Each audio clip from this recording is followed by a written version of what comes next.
Ya, saya melanjutkan lagi. Sekarang ke bagian ke-7 dari novel Dirty Little Secret. Sini tertulis, "Tell me all that you've thrown away. Find out games you don't wanna play. You are the only one that needs to know." Di sini dari sudut pandang si Jana. Setengah jam kemudian Jana sudah ada di dapur mencoba membuat pancake. Tepat pukul 8 pagi, dia mendengar langkah menuruni tangga dan tidak lama kemudian Erga muncul masih mengenakan piyama. Tetapi wajahnya kelihatan fresh, yang berarti dia sudah mencuci muka dan menggosok gigi sebelum turun. "Pagi sayang, tidur nyenyak tadi malam?" tanya Jana sambil menunduk untuk mencium kepala Erga. "Pagi bunda," balas Erga sebelum berjalan menuju lemari es untuk mengeluarkan susu. Jana memperhatikan gerakan Erga yang sistematis. Kebiasaannya setiap hari Minggu adalah mengeluarkan susu dari dalam lemari es, meletakkannya di atas meja, kemudian mengambil 3 gelas dari dalam lemari sebelum meletakkannya di atas meja juga. Dan pagi ini tidak terkecuali. Jana meletakkan pancake di atas 3 piring sebelum menghiasnya dengan buah-buahan.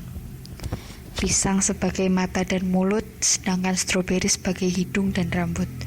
Spesial untuk Raka, dia membuat tanduk dengan 2 potong stroberi sesuai permintaannya. "Kalau kamu mau, hari ini kita bisa berenang, gimana?" Wajah Erga langsung ceria mendengarnya. Dan dia mengangguk antusias. Semenjak insiden di rumah Bowin, Jana mendapati bahwa Erga dan Raka ternyata terobsesi dengan kolam renang. Mungkin karena di sanalah mereka bisa main air sampai puas tanpa kena omel karena basah. "Bunda?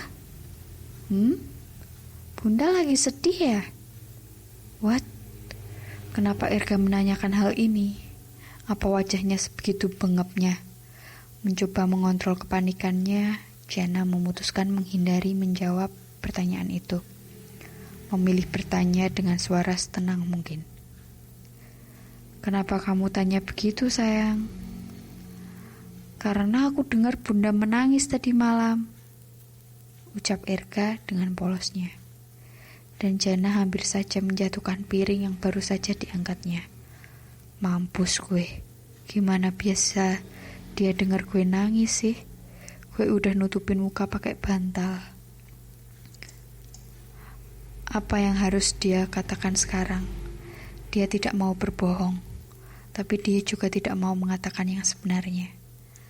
Mungkin kalau dia berdiam diri selama beberapa menit lagi, Erga akan melupakan pertanyaan itu dan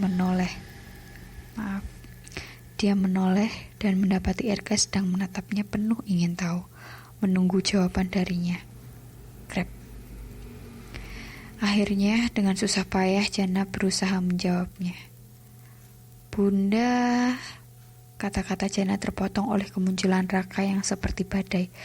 "Pagi bunda, pagi Erga, wah pancake, aku mau pancake. Bunda kasih tanduk gak ke pancakeku? Oh iya bunda, kemarin aku sama Erga main twister sama Mbah Uti, terus Mbah sakit pinggang, jadi mesti berhenti, tapi Mbah janji kita bisa main lagi hari ini.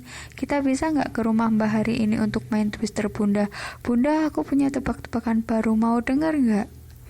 Tanpa ragu, tanpa menunggu jawaban darinya, Raka langsung memulai tebak-tebakannya, dan Jana tidak tahu apakah dia harus menghembuskan nafas lega karena terlepas dari pertanyaan Erga, atau menggeram pasrah karena harus mendengarkan Raka, yang kalau sudah ngomong, gak ada remnya. Sudut pandang Jana berhenti di sini. Berganti setting tempat, cerita saya mulai kembali. Mereka baru saja memasuki rumah setelah menghabiskan hampir seharian di kolam renang ketika ponselnya berbunyi.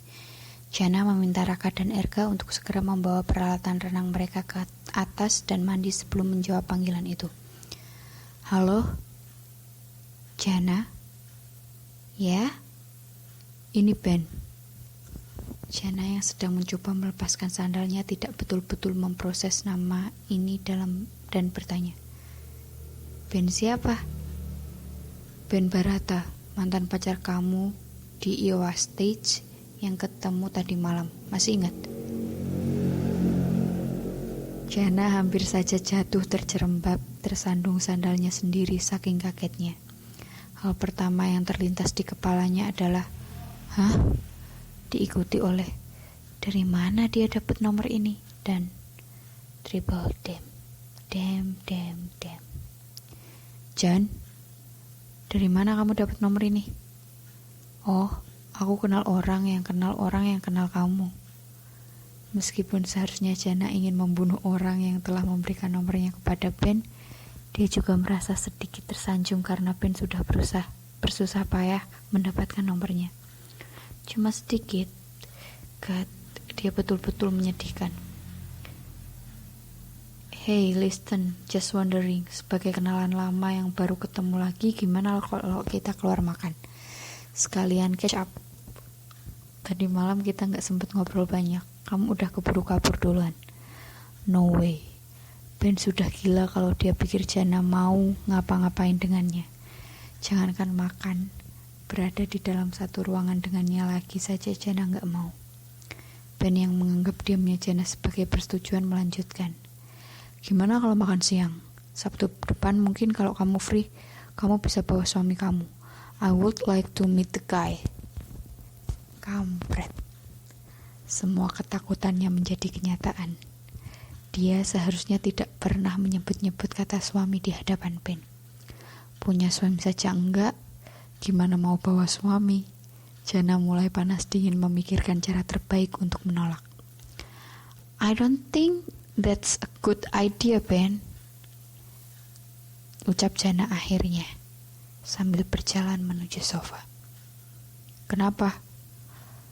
Aku gak bisa datang sama suamiku. Dia lagi ada tugas di luar kota. Hah? Itu alasan datang dari mana lagi? Ngomel Jana dalam hati sambil menghempaskan tubuhnya ke sofa dan menampar keningnya. Dia menggali kubur lebih dalam lagi dengan kebohongan ini. Ucap Ben. Entah kenapa dia merasa Ben sedang menahan tawa dan ini membuatnya kesal. Are you laughing at me? Tentu saja enggak. Kamu kedengeran kayak lagi ngetawain aku. Sumpah.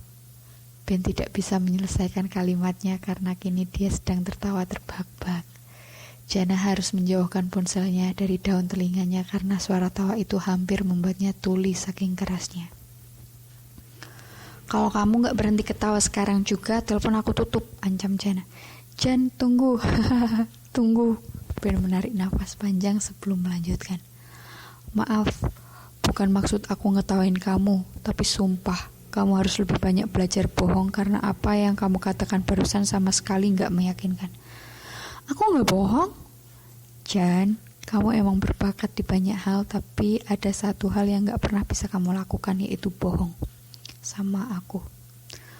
Oh babe, I've been lying to you for years, ucap Jana dalam hati. Tapi yang dia katakan hanya, well, aku udah banyak berubah Ben. Dan sekali lagi, terima kasih atas undangannya. Tapi sayangnya aku dan suamiku gak bisa hadir. You wanna play this game babe? Oke, siapa namanya? Jana mencoba mengusir kupu-kupu yang mulai berterbangan di dalam perutnya mendengar Ben memanggilnya baby.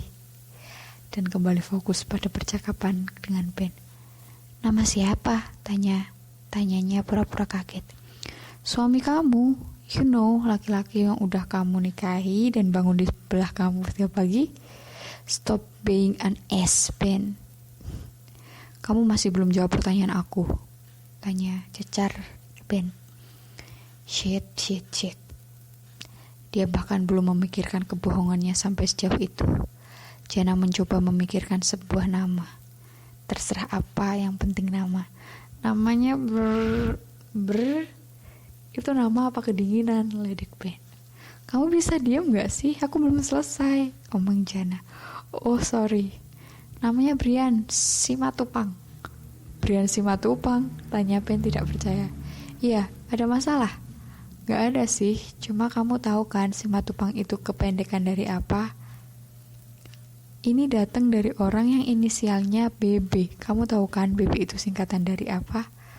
Tanpa Jana sangka-sangka, Ben malah ketawa. Dan entah ketawa itu membuatnya ketawa juga. Dan selama beberapa menit itulah yang mereka lakukan. Ketawa sama-sama. Jana tidak ingat kapan terakhir dia tertawa lepas seperti ini. Mungkin terakhir kali dia bersama Ben sebelum pertengkaran mereka. Kesadaran ini membuatnya berpikir bahwa mungkin dia sudah memperlakukan Ben dengan sedikit tidak adil selama ini. Peribahasa karena nilai titik rusak susu sebelangga terlintas di kepalanya. Dia menilai karakter Ben berdasarkan satu hal buruk yang dilakukannya. Dia lupa sama sekali akan segala kebaikannya selama beberapa bulan mereka pacaran. Ben bukan saja pacar yang baik, tapi juga teman baiknya. Dan sejujurnya dia merindukan kehadiran seorang teman di dalam hidupnya. God, I miss you, ucap Ben pelan setelah tawa mereka reda. Kata-kata Ben yang datang tiba-tiba itu membuat Jana terdiam. Namun dalam hati dia membalas dengan I miss you too, Ben. Serius, kamu cuma kangen. Ayo Jana, ngaku aja, toh gak ada orang lain yang bisa mendengar. Suara hatinya berkata. Aku serius, aku cuma kangen. Balas sisa rasional dirinya. Liar, liar pants on fire. Fine, I still love him, okay? Are you happy now? Pengakuan ini membuat Jana tersentak. Dadanya sesak dan kepanikan mulai menyelimutinya. Sebenarnya ini adalah pergolakan batin Jana, di mana hatinya bilang kalau dia merindukan Ben, tapi logikanya melarang untuk mengatakan itu.